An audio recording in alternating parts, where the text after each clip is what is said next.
और यहाँ को बताएं कि इस्लामाबाद की इंसदाद दहशतगर्दी अदालत ने जुडिशल कॉम्प्लेक्स हमला केस में PTI के 10 रहनुमाओं के दायमी वारंट गिरफ्तारी जारी कर दिए हैं। अहम तरीन अपडेट है जिससे अपने नाजरीन को आगाह कर रहे हैं कि इस्लामाबाद की इंसदाद दहशतगर्दी अदालत ने जुडिशल कॉम्प्लेक्स हमला केस में PTI के 10 रहनुमाओं के दायमी वारंट गिरफ्तारी जारी किए हैं, जिनमें मुराद सईद, उमर अयूब, अली अमीन और दीगर शामिल हैं। तफसीलात हासिल करेंगे। डॉन न्यूज़ के नुमाइंदे उमर मेहताब बर्नी हमारे साथ मौजूद हैं। उमर, बताइएगा और कौन कौन शामिल है इसमें?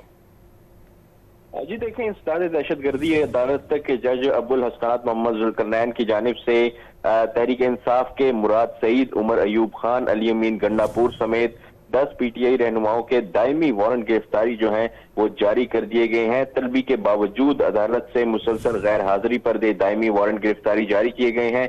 शिबली फराज, फरूख हबीब, हमाद अजहर के भी दायमी वारंट गिरफ्तारी जो है वो जारी किए गए हैं। इसके अलावा अली नवाज अवान, हसन खान नियाजी, उमर सुल्तान और कर्नल मोहम्मद आसिम के भी दायमी वारंट गिरफ्तारी जो है वो जारी किए गए हैं। मुल्जिमान को जुडिशल कॉम्प्लेक्स हमला केस में इश्तिहारी करार दिया जा चुका है और अदालत की जानिब से यह करार दिया गया है कि मुल्जिमान जहां भी नजर आए गिरफ्तार करके उनको अदालत में पेश किया जाए। जी, बहुत शुक्रिया उमर मेहताब, आपका तफसीली तौर पर आगाह करने के लिए।